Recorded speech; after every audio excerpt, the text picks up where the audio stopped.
Yo guys, it's CFB here. Welcome back to a brand new video. Welcome back to the review of Chelsea 0, Aston Villa 2. Honestly, I'll just get into it. But before we do get into it, please like, subscribe, hit the bell notification so you're notified every time I upload a video. It'd be very appreciated. Also, first link in the description is my second channel. Actually, you know what? Today I can't bother to put my second channel in there. But if you want to know my second channel, it's CFB Plays. So, you know. But, yeah. Chelsea lose to Aston Villa 2-0. 2-0. Chelsea fall from 10th to 11th. We get over-positioned by Aston Villa, who are now 9th. Fulham are 10th. We're not even the best. At the moment, on current form, we are the 5th best club in London right now. On current form. This is shocking. Beyond shocking. And let's just get into the review before I give you any thoughts on anything else. By the way, I look flipping, I always look sexy. Let's be real. But yeah, let's just get into it. So we start off with, we play with the 3-4-3. Admittedly, it's the formation we need to go with. We start off with Kepa in goal, Koulibaly centre-back, Reece James right centre-back, Cucurella left centre-back. Oh my God, it's better to laugh than cry at the moment because I'm fuming. Chilwell played left-back, okay. Ruben Loftus-Cheek right wing-back. Enzo and Cover in the pivot. And then we had Felix, Havertz and Mudryk starting. I completely forgot about Felix in the last video, by the way. That's my apologies. But I don't think I would have included him in the starting 11 anyway, because I don't think he was good enough in the last couple of games. So in the first 15 minutes, we do what every single Chelsea, ever since the start of last season, ever since the start of this season, we look amazing for the first 15 minutes. We didn't look amazing for the first 15 minutes, by the way. We looked good. And then we just drift off. I can't even remember how the first goal went. Oh yeah, the first goal, oh my days. Ball comes in over the top. Koulibaly and Cucurella both have like a miscommunication or something. They both go for the header. Cucurella heads it backwards, so then sorry about that, guys. Ollie Watkins is through on goal, and he just chips it over the keeper, doesn't he? You can't really blame Kepa in that situation anyway, even if he's shot bottom corner, I think it's going in. But what? Cucurella? Oh, it's pitiful, Koulibaly as well, they both went for the header. At least one of them could have tracked the run. Do you know what I mean? It's abysmal. Then I think the only big chance that we actually had in that first half was a great run from Mudryk. Actually, no, 2 chances, and they're both from Mudryk. The first one, Mudryk went for the shot, but Felix was literally right there, and they both got confused, and Mudryk took a weak shot. Because I'm guessing he thought Felix was going to hit the ball as well, so it was, again, miscommunication. That's going to come with time. But then the next one, Mudryk makes a great run through. I forgot who spots him, but someone spots him. I think it was Cover, actually. Cover spots him, runs through on goal. Mudryk only need to take one more little touch to get through, just to get into the box and then slot it in bottom corner, and it would have been brilliant. But he shoots outside the box when he's through on goal. That just comes down to him still developing as a player. Let's be real, it does. It's not to do with him being crap. He's not a crap player. We all know this. Mudryk will be a big player in the future for Chelsea. And also Enzo Fernandez whipped in a great ball from the edge of the box onto Chilwell's head. He scored it, but it was offside. Well, no, it was apparently the ref said he pushed Ashley Young. Fuck Ashley Young. He's the guy's still diving at 44 years old. Oh God. So annoying. And then second half, I've got nothing to say about the second half, by the way. I generally my brain was logged off. I'm sorry, guys, but my brain was logged off. All I can remember in the second half was McGinn scored. Oh, don't get me started about McGinn. I don't like McGinn. But he scored a screamer. Fair play to him, by the way. Fair play to him. It was a great goal. But my days, Kepi. He can't save long shots, Kepa can't. He generally can't save long shots. It's actually worrying. It's worrying. But the second half was just as worse as the first, man. It's like we all just checked out.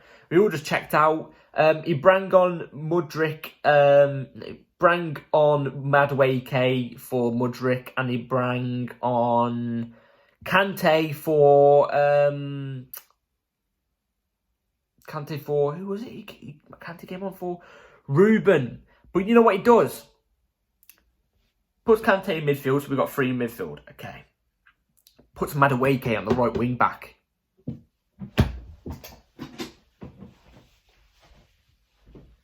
This is what I was going to do. I was going to leave the bloody room.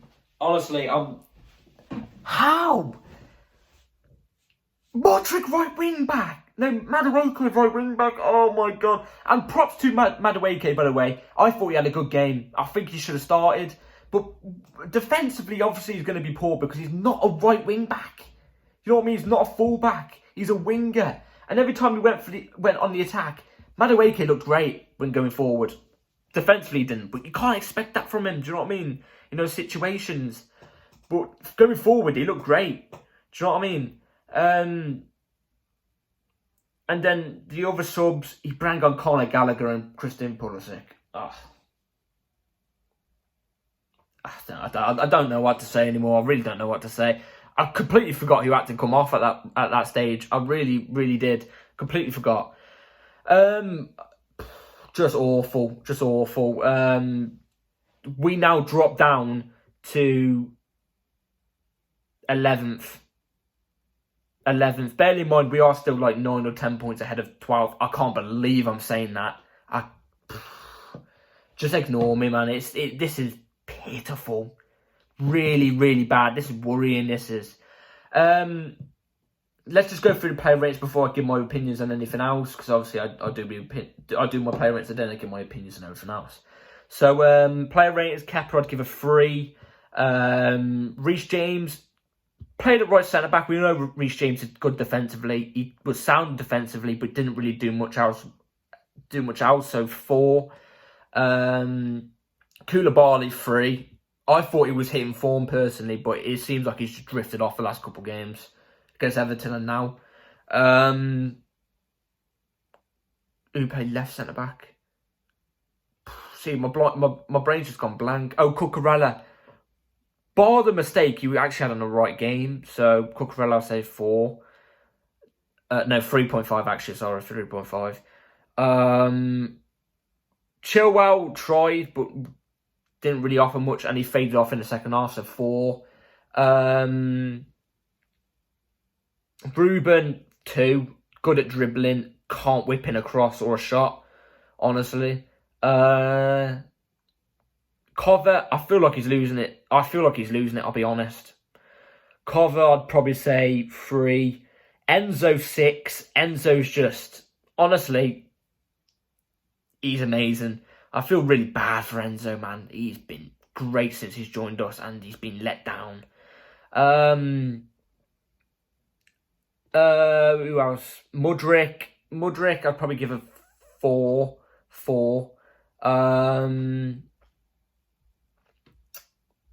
Flipping Havertz, 2.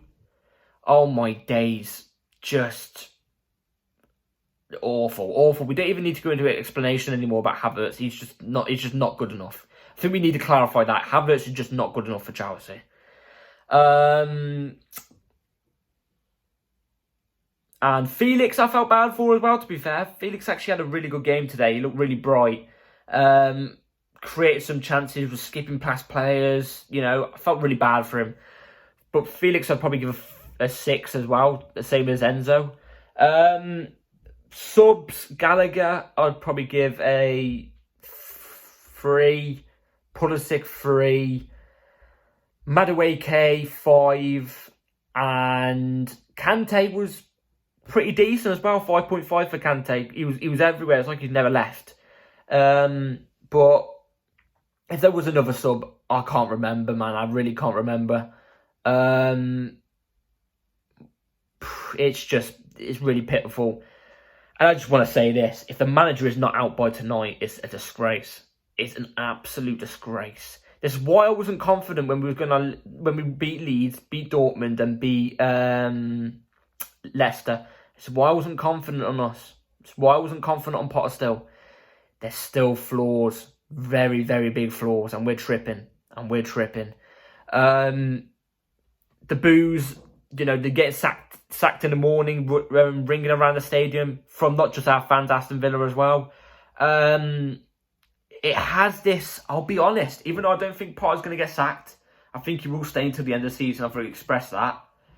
There's this eerie feeling about, that game, just everything about that game, the players scoring the shots. It looked like it was done on purpose to probably get the manager out or something.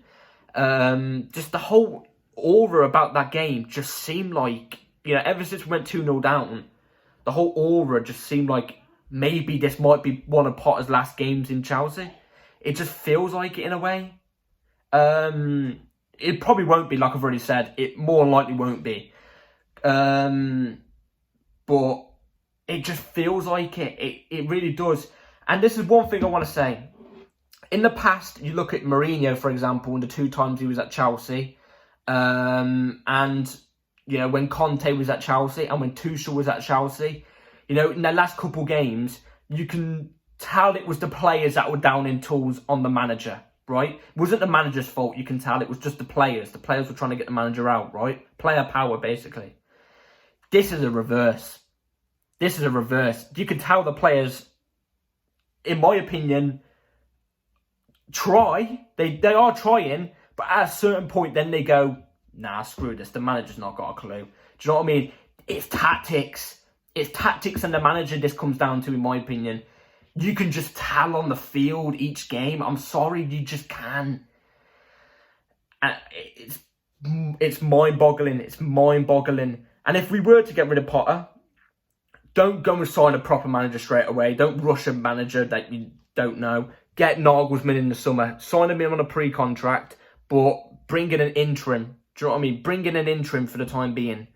Sign up an interim. And, that's a decent interim. Up until the end of the season. Get the groundwork done for Nagelsmann and get it done. And get Potter gone.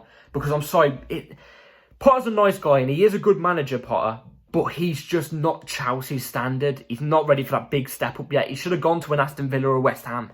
That's the team he should have gone to. And then made it to a big club. But then again, I don't think he was ever a Chelsea manager. Do you know what I mean? He just never suited being a Chelsea manager. Never felt right. Do you know what I mean? He suits a Arsenal or a Man City. He suits an Arsenal or a Man City. Do you know what I mean? Was never a Chelsea manager. Just never suited it down to a T. But this is poor. Really bad. And if we slip up even more, my God, this is, if he stays at the end of the season and we stay around into this form, yeah, oh my days, he'll be one lucky man.